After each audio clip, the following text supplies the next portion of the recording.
Uno, dos, uno, dos. Bueno, en esta última sesión nos toca cubrir lo que es el matrimonio homosexual y hablar un poco hasta donde el tiempo nos dé de cómo aconsejar a ese homosexual con el que nosotros pudiéramos estar relacionándonos en el día de mañana. Cuando nosotros vemos el matrimonio, nosotros pudiéramos hacer esto que voy a mencionar ahora con el matrimonio heterosexual, pero lo importante para esta conferencia es ver algunas características ya determinadas por estudios en el matrimonio homosexual, para compararlo con el homosexual. Aquí hay 5 o 6 características que necesitamos conocer. Número 1, ¿cuál es la duración de sus relaciones? Número 2, ¿cuál es la habilidad de permanecer monógamos? Que no solamente la duración de la relación, pero la habilidad de permanecer monógamo en una relación. El grado de compromiso y responsabilidad del uno frente al otro. El número de hijos que crían. Los riesgos de salud de la pareja homosexual, que ya hablamos, versus la heterosexual versus homosexual. Hay una corrección que tenemos que hacer ahí. Y la violencia entre la pareja. Sería bueno conocer eso y compararlo con la pareja heterosexual y ver entonces de qué manera esos dos grupos se comparan. El censo en línea de gays and lesbians de los años 2003-2004 hizo un examen de 7.862 homosexuales. Es un número bastante significativo. El resultado, de aquellos que estaban comprometidos, solo un 15% reportaban tener relaciones de más de 12 años de duración. Vamos a comparar eso con el matrimonio heterosexual. Si tú comparas ese 15%, solamente un 15% tenía matrimonio de más de 12 años, o sea que el 85% duraban menos de 12 años. Si tú comparas ese 15% con las estadísticas del Centro Nacional para las Estadísticas de Salud en Estados Unidos en el 2001, vemos que el 66% de los matrimonios heterosexuales duran 10 años o más y que el 50% de los matrimonios duran más de 20 años. De manera que la permanencia de la relación heterosexual en matrimonio es mucho más duradera que la relación homosexual. Y esta es la conclusión: un estilo de vida que surge de patrones de crianza disfuncionales o con un trasfondo emocional de trauma y por tanto inestable no puede dar lugar a relaciones sanas, estables y duraderas.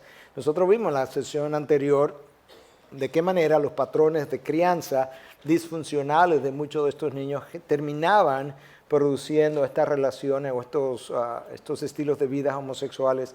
Lo que estamos diciendo ahora es que si yo tengo un estilo de vida, un patrón de vida que ha sido el resultado de una disfuncionalidad en mi etapa temprana del desarrollo y ahora yo me caso, no puede ser posible que esa relación pueda ser estable cuando los individuos involucrados en la relación tienen patrones de conducta disfuncionales e inestables. Esta revista, la revista AIDS, reporta que hombres homosexuales con un compañero estable tenían un promedio de 8 parejas por año. Ahora estamos hablando de la habilidad de mantenerse monógamos. 8 parejas por año. Esta revista es una revista dedicada al estudio de esta población llamada AIDS. La revista homosexual, esta es una revista homosexual, Henry, encontró que el 24% de los encuestados dijeron que habían tenido más de 100 parejas sexuales en su vida.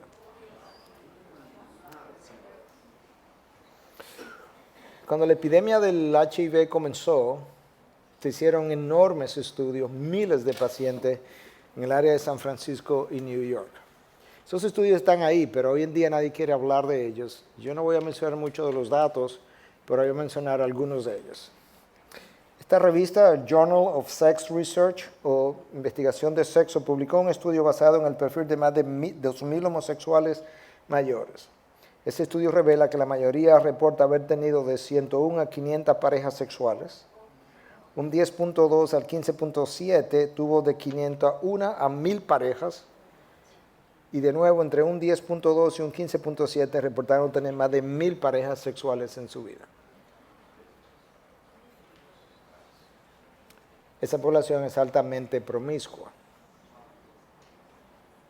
producto obviamente de patrones disfuncionales de crianza que no desarrollaron lo que se requiere en un niño o en una niña para que cuando tenga una relación pueda permanecer de manera monógama.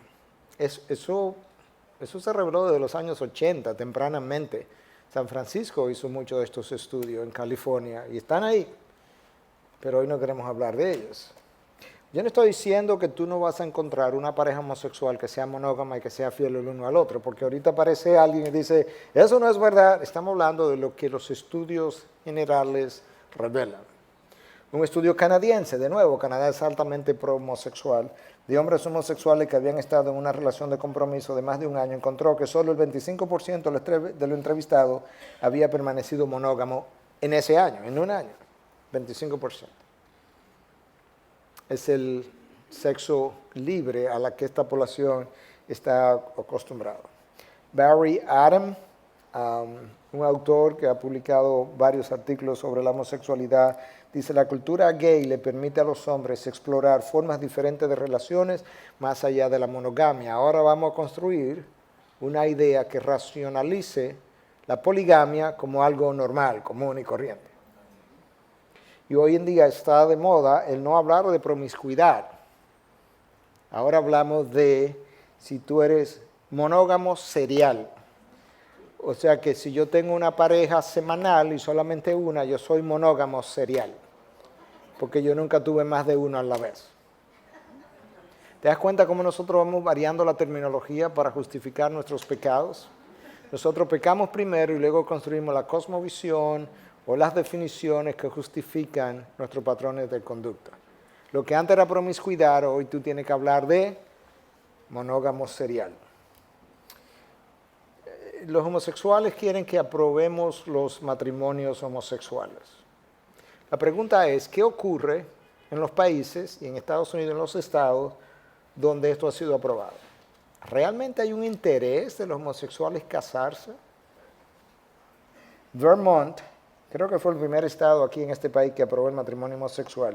Después de aprobarlo, solo un 21% de las parejas homosexuales que viven juntas han decidido casarse legalmente y por tanto están registradas. El otro 79%, ¿dónde está? Que estaban empujando tanto por la legalización de estos matrimonios. Holanda y Suecia, que tienen estos matrimonios aprobados y legalmente aprobados hace mucho tiempo, mira el porciento. Solamente un 2.1 y un 2.8 de las parejas homosexuales respectivamente han decidido legalizar su unión. Entonces ese otro 98% que no lo ha hecho, ¿cuál sería el propósito de tener estas uniones legalizadas? Simplemente es el esfuerzo por normalizar dentro de la sociedad un patrón de conducta que ellos han adoptado, pero que la sociedad, por toda la historia, había considerado como no sano para su supervivencia. El presidente de la Comisión para las Iglesias de Derecho de los Nuevos Modelos de Familia. Esto es más preocupante que cualquier otra cosa, porque este es el presidente de la Comisión para las Iglesias de Derecho de los Nuevos Modelos de Familia. El derecho al matrimonio es una manifestación del derecho constitucional a la libertad y del ejercicio o no de ese derecho a contraer matrimonio. De esto dependen otros muchos derechos y obligaciones que recorren todas las ramas del ordenamiento jurídico, como las prestaciones de la seguridad social, la prestación de la viudedad o viudez, el tratamiento fiscal de las rentas y el patrimonio familiar, la compra o el alquiler de la vivienda familiar, el derecho sanitario, la sucesión o los seguros privados, etcétera, por lo que es necesario corregir esta discriminación. El problema es, como dijimos en la sesión anterior, esto es un problema de salud pública. Y por tanto no se limita simplemente a legalizar una unión, tiene que ver con el hecho de que estas uniones legalizadas seguirán produciendo en la sociedad patrones disfuncionales de conducta, de comportamiento y aumento en la sociedad de enfermedades físicas y psiquiátricas, como estuvimos nosotros mencionando en la sección anterior. Vimos cuál es el porciento de estos homosexuales que realmente tienen un interés en casarse. Vimos cuál es la probabilidad de que ellos puedan permanecer monógamos. Vimos cuál es el chance de que estas relaciones, estos matrimonios, estas uniones puedan permanecer juntas. Vimos todo eso ya. Yo quiero ver simplemente el porciento de violencia física dentro de esta población. El porciento de violencia en lesbianas es de 11.4 entre hombres homosexuales, El porciento de violencia en lesbianas es de 11.4, entre hombres homosexuales de 15.4 y en los hogares de matrimonios el porciento es de 0.31 en general, heterosexuales. Esto fue publicado en el Manual de Desarrollo e Intervención Familiar. Un estudio en parejas lesbianas reportó que el 54% había sido víctima de 10 o más incidentes violentos. 54%. El 74% entre 6 o más incidentes. El 60% reportaba un patrón de abuso y el 71% reportó que con el tiempo se volvía peor. De manera que la violencia intrafamiliar o entre pareja homosexual es significativamente mayor que entre la pareja heterosexual. Claro, porque si yo vengo de un patrón disfuncional de desarrollo de mi sexualidad, cuando yo me uno, yo voy a aumentar todos los porcientos de disfuncionalidades de las relaciones, no importa cuál sea ese factor que se esté analizando. Aylan Letelier, en su libro Hombres que golpean a los hombres que aman, o Gays abusados y la violencia doméstica, dice, la incidencia de la violencia doméstica entre hombres gays es casi el doble que entre la población heterosexual. Casi el doble. ¿Por qué nadie habla de esto? ¿Por qué los periódicos y CNN y todo lo demás no hablan de estas cosas? De hecho, esto es tan silente que si yo menciono esto aquí, probablemente la mayoría de nosotros, todos, hubiéramos dicho verdaderamente, ¿cuál será la incidencia de violencia entre los homosexuales? Eso está descrito, está estudiado y lo conocemos. Entonces nosotros vimos que una pareja homosexual, el chance de casarse después que son pareja, si vemos a Suecia o Holanda, 2.1, 2.8. Si vemos a Vermont, el primer estado donde se legalizó el matrimonio homosexual en este país, 21%. La mayoría no está interesada en eso, pero seguimos empujándolo. Si nosotros vemos el tiempo en que estas parejas pueden permanecer unidas, solamente un 15% dura más de 12 años casada, comparado con más de 20 años en más del 50% de la pareja heterosexual. El índice de violencia intrafamiliar o entre parejas es mucho más en esta pareja que en cualquier otra. Entonces te das cuenta que nosotros tenemos altas disfuncionalidades dentro del matrimonio homosexual. Yo acorté esta parte porque yo no tengo el tiempo, en el tiempo que tengo para cubrir ambos tópicos. Queríamos ver algunas pinceladas del matrimonio homosexual. Ya Edgar Aponte habló anoche acerca del diseño de Dios que nos sirve de trampolín, de trasfondo, de telón de atrás en términos de cuál es el diseño de Dios para la pareja. Y esto simplemente nos da una pincelada de cuán altamente disfuncional esa pareja es. Pero recordemos algunas cosas que yo dije en la sección anterior. Para mi desarrollo emocional saludable, yo necesito un padre y una madre.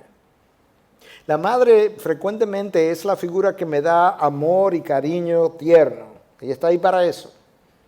El padre es la figura que frecuentemente me da aprobación y seguridad. Yo necesito esas dos figuras. Esas dos figuras están diseñadas por el Creador de manera distinta, biológicamente hablando incluso, para proveer cosas y hacer cosas que uno no puede hacer o que el otro no puede hacer. Si tú miras el cerebro de una mujer y miras el cerebro de un hombre, no son iguales. Estamos hablando de inteligencia. Tú miras el cerebro de una mujer, tú miras cualquier cerebro y tienen dos mitades unidas por algo que se llama el cuerpo calloso. Si tú miras el cerebro de una mujer, la unión del cuerpo calloso tiene un 40% más de fibras conectivas entre una mitad y otra que la que el hombre tiene. Esa es la razón por la que frecuentemente las mujeres pueden hacer 3, 4 y 5 cosas a la vez. ¿De qué se ríen?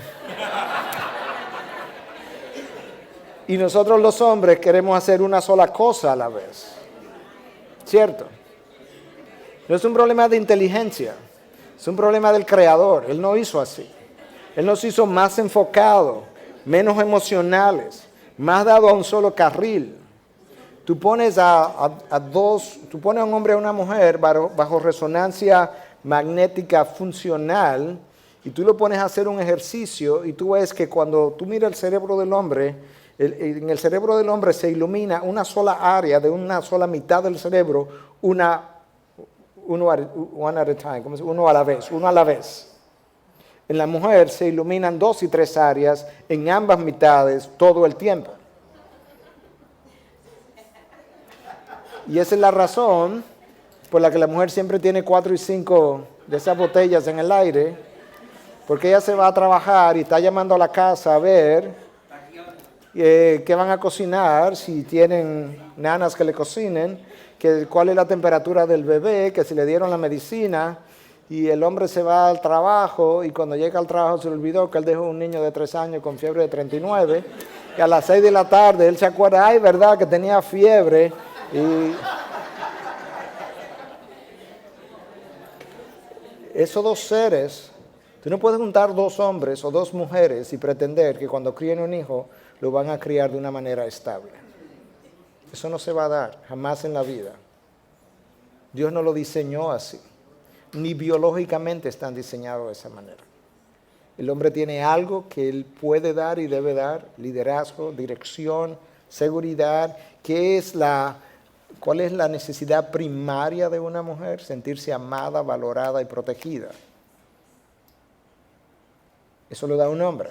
Cuando tú tienes 2 mujeres, ¿quién le va a dar eso a esos niños?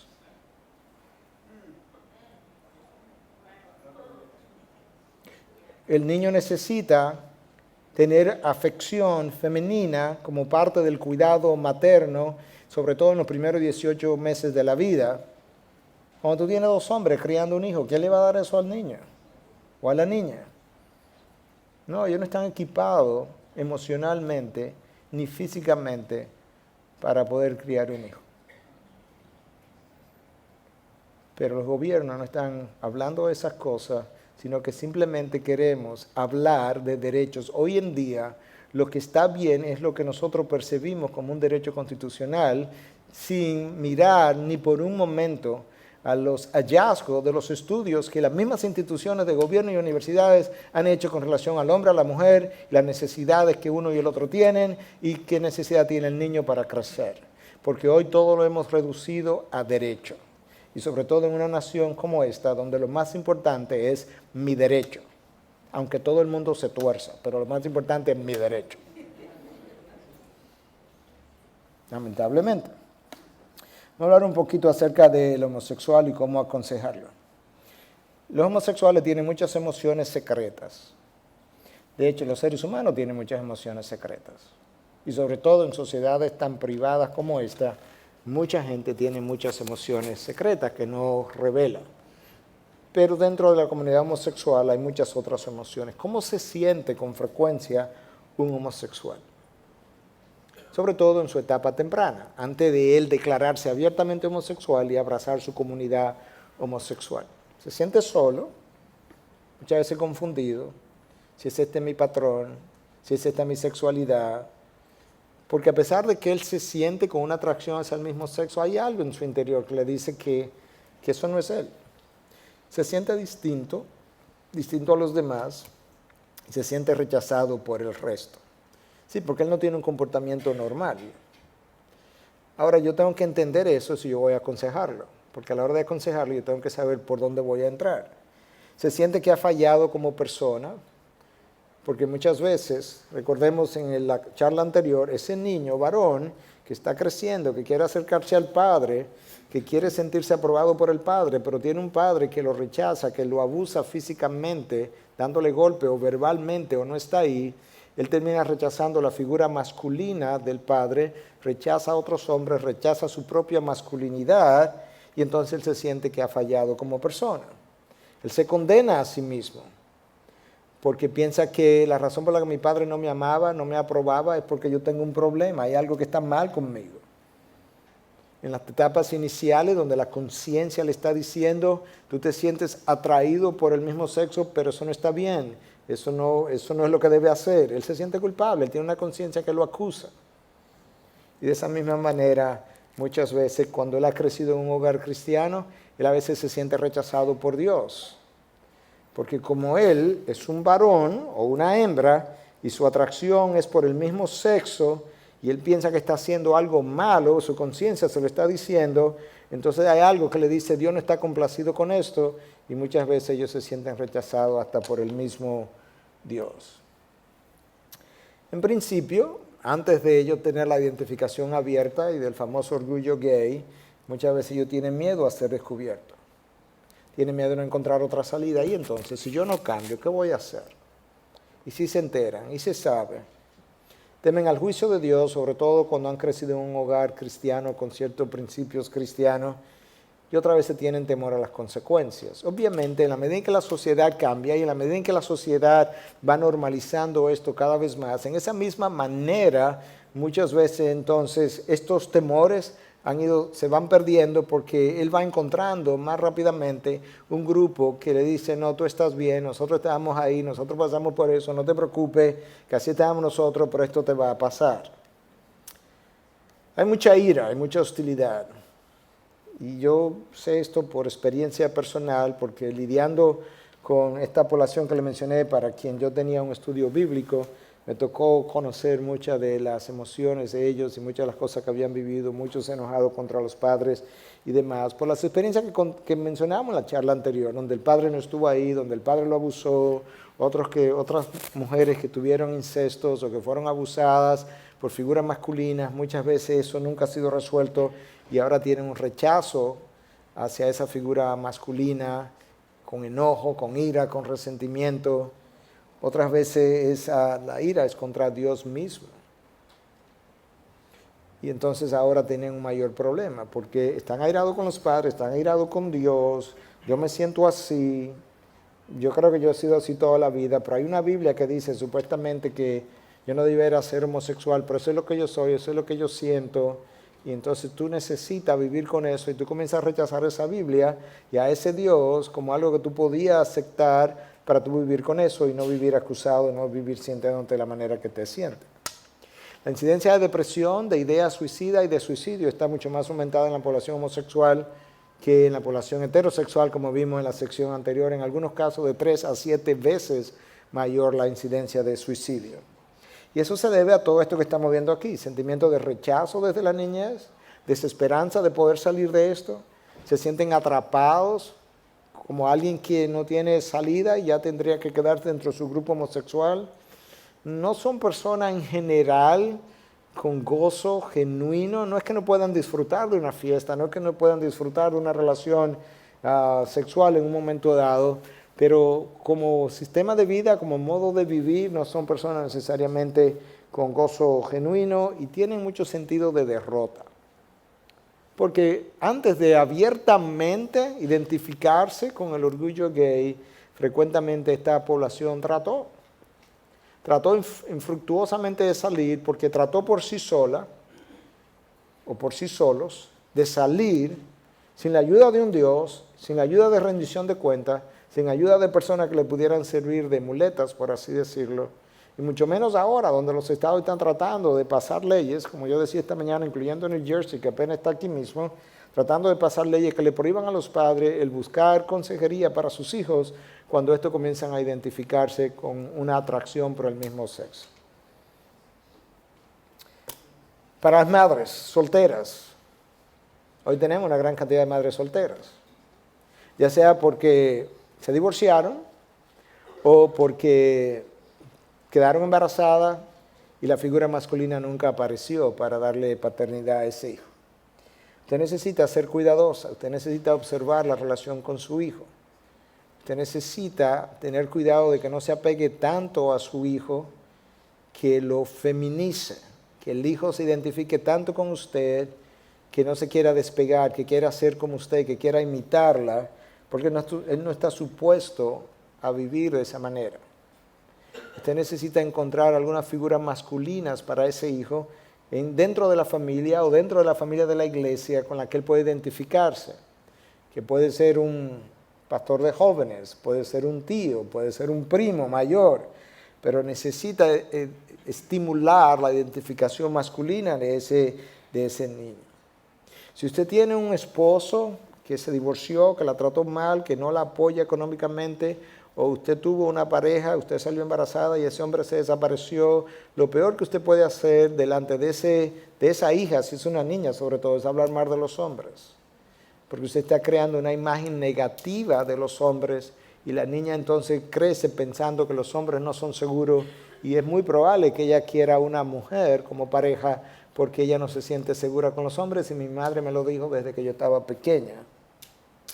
Encuentra esa figura paterna que yo le mencioné para que su hijo se pueda identificar y no sea overprotectora. Dentro del mundo latino yo no estoy tan seguro cómo se está dando eso aquí en los Estados Unidos, pero en Latinoamérica los hijos son sobreprotegidos continuamente. Y esa sobreprotección genera patrones de inseguridades, pero genera también identificación muchas veces con el sexo del mismo género. En el caso en que la sobreprotección la está dando ese sexo. Si es la madre que está sobreprotegiendo al niño, su identificación es con el sexo opuesto, que es el femenino de la mamá, pero él quiere ser como ella, porque fue ella la figura que le brindó seguridad. Y ahí entonces nosotros vemos los problemas. Entonces ahora nosotros entendemos un poco de su mundo emocional. Se sienten solos, se sienten abandonados, tienen ira, tienen sentimiento de rechazo, tienen depresión. Ahora yo sé, cuando estoy frente a uno de ellos, muchas veces con qué yo estoy lidiando. Ahora, ¿qué yo les recomiendo cuando yo comienzo a tener una relación de amistad con ellos? ¿Qué ellos necesitan? Bueno, en cierta medida ellos necesitan lo que tú y yo necesitamos antes de conocer a Cristo. Yo necesito arrepentimiento. Y ese arrepentimiento, para que se dé, tiene que tener cierta característica. La persona tiene que tener convicción. Esa convicción la da a Dios. De manera que lo primero que yo puedo hacer a la hora de aconsejar a un homosexual es orar por él. Que Dios levante el velo de sus ojos. Que Dios pueda sensibilizar su corazón. El arrepentimiento no es una cosa que yo produzco, que el consejero produce, no es una cosa que yo mismo puedo producir, es algo que viene de Dios. De manera que lo primero que puedo hacer es orar. Una vez yo recibo convicción, la persona necesita experimentar quebrantamiento de la condición que él venía cosechando por tanto tiempo. Necesita humildad para reconocer que tiene un problema y que ha estado en pecado y él necesita renunciar a patrones de pecado. Una de las cosas que nosotros oímos mucho en aquellos que estaban lidiando con drogadicción es que cuando ellos tienen que salir de la drogadicción, ellos necesitan tres cosas. Se dice en inglés, different people, places and things. Diferentes personas, cosas, different people, places, lugares y cosas. En otras palabras, a veces hay personas con cuya asociación yo termino endrogándome. A veces hay lugares donde yo visitaba que me hacen más propenso a volver a usar droga. Y a veces hay cosas que yo hacía, hábitos que yo hacía que a veces me llevan a desarrollar o a usar droga de nuevo. Eso mismo pudiéramos decir con cualquier patrón severo de adicción.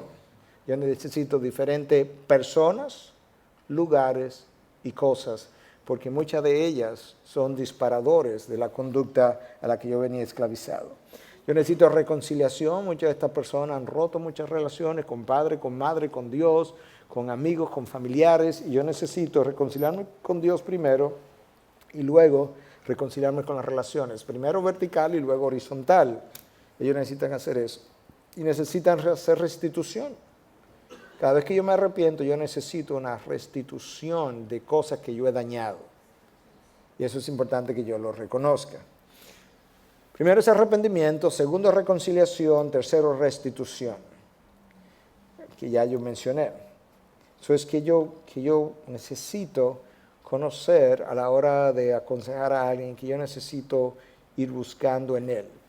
Yo necesito ayudarle a entender que él solo no lo va a hacer. No sé cuánto a ustedes le ha pasado, pero yo he hablado con mucha gente que me dice, no, pastor, gente no cristiana. Y yo necesito arreglar mi mundo primero para luego ir donde Dios. Y una y otra vez hay que decirle, no, tú no entiendes. Tú tienes que ir donde Dios para que Él te arregle tu mundo. Porque sin Él tú no vas a poder arreglarlo. Entonces eso mismo pasa a veces con el homosexual. Él a veces, yo he tenido la oportunidad de aconsejar un número de ellos. No, yo necesito dejar muchas cosas, pastor, primero, antes de... No, tú no entiendes. Tú tienes que venir donde Dios para que luego Él te haga dejar muchas cosas. Pero tienen que tener un deseo y un deseo genuino de tú querer arrepentirte de esto, de que Dios te dé arrepentimiento y tú poder volverte a devolver en U. Entonces él necesita conocer a Dios. Sin Dios no lo va a hacer. Sobre todo estos patrones sumamente severos de adicción de tanto tiempo no se rompen fácilmente. Eso es verdad de la pornografía, eso es verdad de la adicción a los juegos, eso es verdad de la adicción a las mentiras. Usted no sé si conoce a alguna gente, pero yo conozco a alguna gente que son mentirosos patológicos. Ellos viven en mentira y a veces dicen la verdad. Seriamente. Ellos necesitan intimidad con Dios. ¿Sabe qué? Que algunos de los estudios pornográficos o de pornografía han revelado que muchos hombres en pornografía no están detrás tanto de la pornografía misma, sino de necesidad de intimidad. Y hoy en día, con los patrones de vida que nosotros llevamos entre los hombres y las mujeres casadas, no hay mucha intimidad. Pero nosotros fuimos hechos para la intimidad con Dios y con mi esposa. Entonces, de esa misma manera, ese individuo homosexual, él necesita intimidad con Dios. Él necesita algo que él no conoce, él no sabe ni cómo luce eso. Él necesita oración. Él necesita un concepto de padre. En el caso de aquellos que tuvieron figura masculina, que no estuvieron ahí, que tuvieron un concepto abusivo de esa figura masculina, ellos necesitan conocer ese modelo de padre en Dios. Porque ellos no pueden retroceder y volver a tener 5 o 6 años para tener una figura masculina modelo. Ellos necesitan tener a Dios como modelo. Y ellos necesitan conocer que la verdad que la palabra menciona es mayor que sus emociones. Nosotros tenemos una sociedad, lamentablemente, que piensa con las emociones. Y las emociones no se midieron para pensar, se midieron para sentir lo que la verdad es capaz de hacer en mí. Ellos necesitan conocer que hay una verdad que establece lo absoluto y que entonces, basado en esa verdad, yo necesito experimentar mis emociones. Ellos necesitan entendimiento de su mundo emocional. Ellos tienen que regresar a su pasado, en su mente, en consejería, y descubrir que ellos tuvieron, por ejemplo, una mala imagen de su padre, y ellos necesitan perdonar a ese padre con el cual ellos han estado airados por tanto tiempo. Ese padre que no estuvo ahí. Yo ni conozco a mi padre, pastor. Yo sé. ¿Tú puedes creer que puede haber un hombre que tenga un hijo? Sí, yo sé. Pero tiene que perdonar eso. Porque ese resentimiento no permite intimidad con Dios, no te permite conocer a Dios más íntimamente, no te permite tener una imagen paterna adecuada, no te va a acercar a Dios y tú necesitas entonces perdonar. Quizás a esa persona que te abusó, recuerden que teníamos diferentes factores contribuyentes a la producción de la homosexualidad, quizás perdonar a esa persona abusiva. Y usted necesita entender que estos factores contribuyentes funcionan de diferente manera en diferentes personas. Pero yo he conocido mucha gente que fueron abusados en un momento dado por alguien y luego ellos se comportaron disfuncionalmente después del abuso y no pudieron salir de su patrón disfuncional de conducta sin regresar a perdonar a esa persona que los abusó. He visto personas tener varias relaciones ilegítimas con alguien como fruto de haber sido abusados sexualmente y haber decidido subconscientemente desquitarse ese abuso sexual, ellos yendo a tener relaciones ilícitas como una manera de desquite. Suena extremadamente disfuncional, pero así es como nosotros somos. Y no haber podido descubrir eso hasta años después de consejería, y la persona tener que ir y regresar donde esa persona y perdonarlo y poder salir finalmente de donde estaba. Cuando se sintieron rechazados por otros, tienen que perdonar a esa persona que te hicieron sentir de esa manera. La realidad es que el paciente homosexual es un esclavo del pecado como nosotros fuimos esclavos del pecado antes de venir a los pies de Cristo. O sea, hay algo que 2 de Timoteo 2:25 nos enseña, es que el incrédulo, él solamente puede hacer una cosa, es pecar o pecar. Mira cómo lo dice 2 de Timoteo 2:26, y volviendo en sí, escapen del lazo del diablo, habiendo estado cautivo de él para hacer su voluntad. El versículo anterior dice que lidiemos con ternura con aquellos que se oponen, por si acaso Dios le concede el arrepentimiento. Y al conceder el arrepentimiento puedan volver en sí, escapando del lazo del diablo, habiendo estado cautivo de él para hacer su voluntad. Cada uno de nosotros, antes de venir a Cristo, era esclavo del pecado, por medio del cual Satanás nos hacía obedecer a sus designios. Y para venir a Cristo yo necesito romper esa esclavitud, y lo necesita el homosexual, lo necesita el heterosexual. Pero sin Dios lo puede hacer. Él tiene que entender que Cristo lo puede liberar, pero lo puede liberar a través de la verdad. Y conoceréis la verdad, Juan 8:32, y la verdad os hará libre. Así que si el Hijo os hace libres, seréis realmente libres.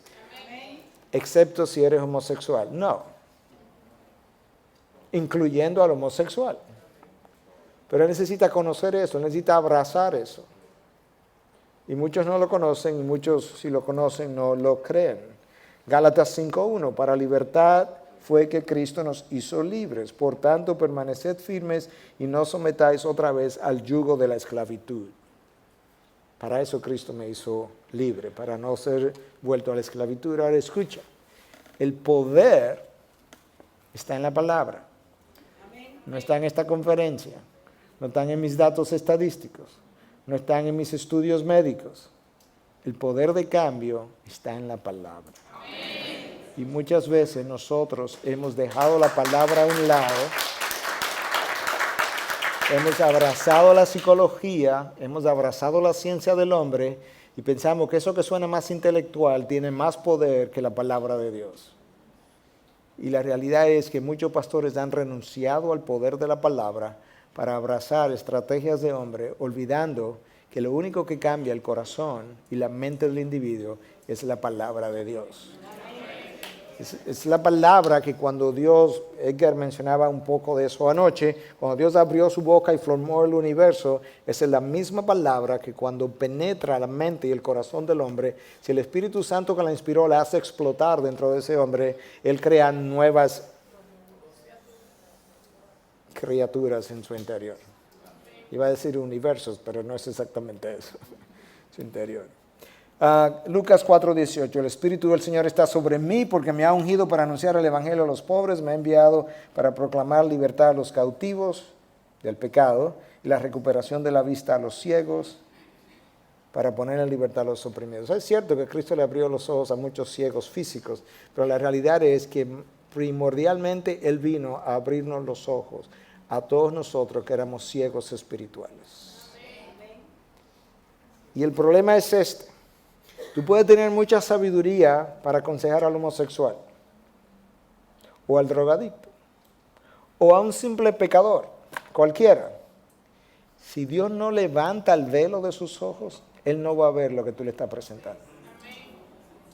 Es como tomar un ciego, ponerle algo, ponerle un reloj, aquí está mi reloj, ponérselo de frente, y decirle, pero míralo, pero ¿cómo es que tú no lo puedes ver?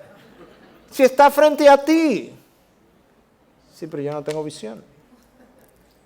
Y las cosas espirituales no se disciernen por medio del cerebro, no importa si es masculino o femenino, con dos mitades y más fibras entre dos. Como decíamos ahorita, las cosas espirituales se disciernen espiritualmente.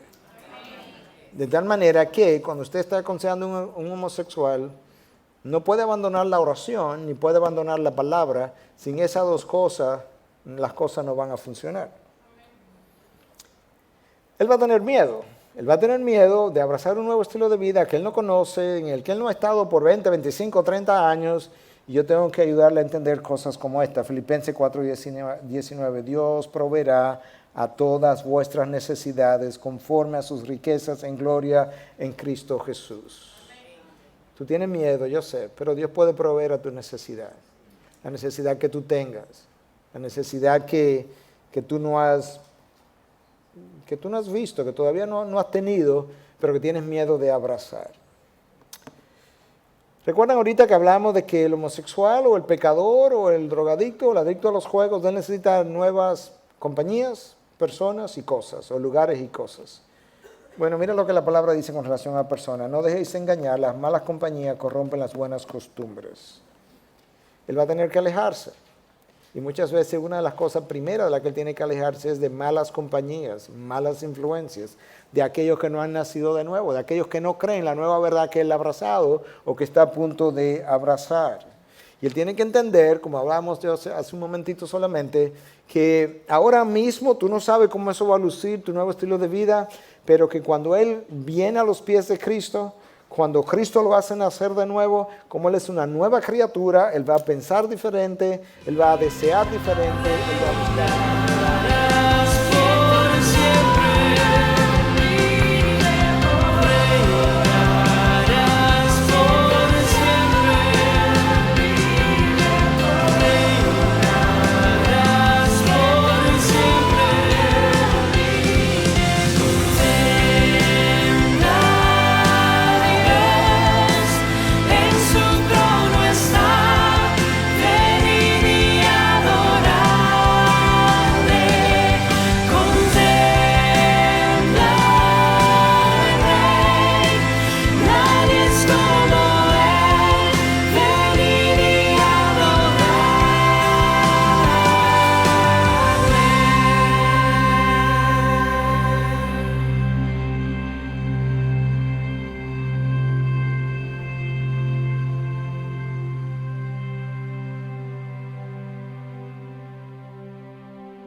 Quedan 2 minutos, Freddy.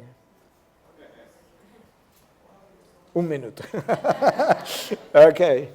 1 minuto, un versículo entonces. Déjame ver dónde nos paramos. Un segundo.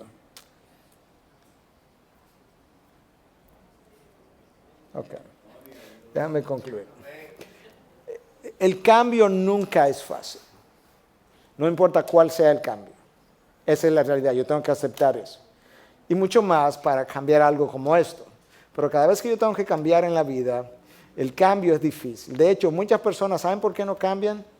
Porque el dolor del cambio es mayor muchas veces que el dolor que ya están experimentando.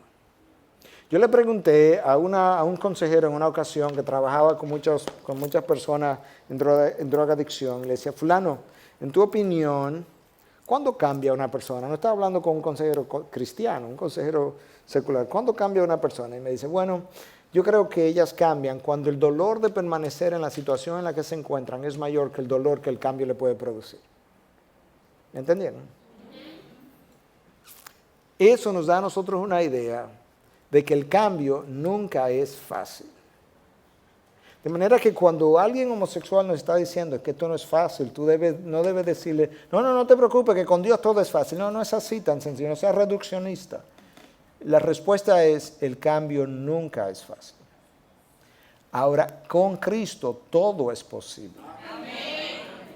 Hablar de posibilidad y hablar de facilidad son dos cosas distintas. No, por eso, como no es fácil, tú necesitas una comunidad de creyentes, tú necesitas rendir cuenta, tú necesitas a alguien como yo que pueda caminar contigo, como varios de los hombres de la iglesia que puedan caminar contigo. Tú necesitas muletas espirituales para ayudarte a caminar hasta que tú aprendas a caminar solo. Pero tú puedes, en Cristo, con Cristo. Pero nosotros tenemos que ser objetivos y no tratar de engañar al otro prometiéndole cosas que no van a hacer de esa manera. El cambio es difícil, siempre. Pero Cristo provee las herramientas, provee la motivación, provee el poder, provee la sabiduría y provee la nueva visión. Eso nos da una idea de algunos principios de cómo aconsejar al homosexual. No están todos, pero con el tiempo que teníamos yo creo que hicimos lo que pudimos. Y con esto yo cierro estas 4 sesiones. Va a haber una sección de preguntas y respuestas. El pastor Freddy Noble nos va a dirigir ahora. Y gracias por su paciencia y su atención.